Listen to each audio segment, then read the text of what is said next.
Compte rendu de la 4e réunion restreinte du gouvernement du jeudi 11 décembre 2025.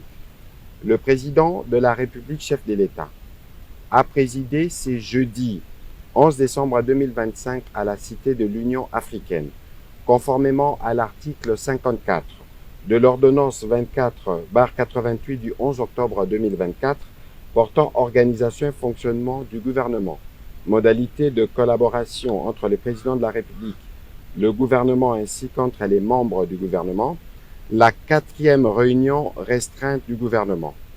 3 points étaient inscrits à l'ordre du jour. 1. Communication du président de la République, chef de l'État. 2. Points d'information. 3. Examen et adoption de textes. Au chapitre 1 du Conseil de ministres de ce jour, le président de la République avait un point unique dans sa communication. Il s'agit de l'aggravation de la situation sécuritaire dans l'Est du pays. Le 4 décembre 2025, la République démocratique du Congo et la République du Rwanda ont signé à Washington DC un accord de paix historique, fruit d'efforts diplomatiques soutenus et porteur d'un espoir légitime pour mettre un terme définitif au cycle de violence qui endeuille notre nation depuis plus de 3 décennies. Cet accord engageait les parties à cesser immédiatement les hostilités, à favoriser la désescalade et à ouvrir la voie à une stabilité durable dans notre région. Cependant, le président de la République a déploré avec la plus grande fermeté que, à peine quelques jours après la signature de cet instrument, la République du Rwanda ait choisi de violer ses engagements. Elle a intensifié les opérations offensives dans les provinces du Nord Kivu et du Sud Kivu avec pour objectif manifeste de s'emparer de nouvelles agglomérations. Cette escalade militaire, contraire à l'esprit et à la lettre de l'accord de Washington, aggrave dramatiquement une situation humanitaire déjà critique. Pertes en vies humaines, déplacements massifs, destruction d'infrastructures, traumatisme collectif et précarisation accrue de populations déjà fragilisées. Face à cette nouvelle provocation, le président de la République en a appelé à la responsabilité et à la vigilance de toutes les institutions de la République.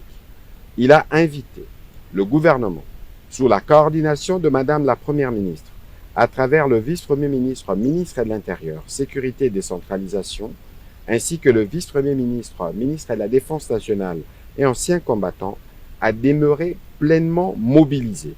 Il a également invité l'ensemble de nos forces de défense et de sécurité à maintenir le niveau d'alerte requis pour faire face à cette énième agression et protéger l'intégrité territoriale de notre pays.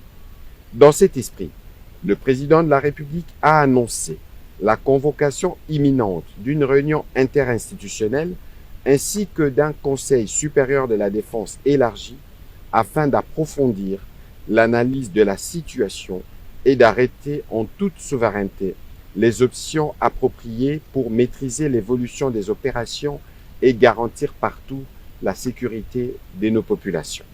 Au 2e chapitre du Conseil restreint de ce jour, relatif aux points d'information, un seul point d'information, les chefs d'état-major général de forces armées de la République démocratique du Congo, spécialement invité à cette réunion, a fait le point de la situation sécuritaire sur les différents terrains opérationnels. Il a informé le Conseil restreint des dispositions mises en place par l'armée pour garantir la sécurité et la protection du territoire, spécialement dans les zones attaquées par les forces rwandaises et leurs supplétifs.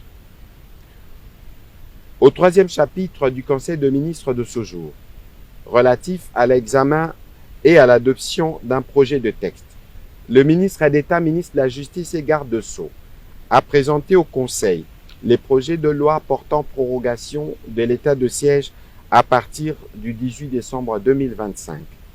Après débat et délibération, le Conseil restreint a adopté ces projets de texte. Commencé à 15h48, la réunion restreinte du gouvernement a pris fin à 17h20. Je vous remercie.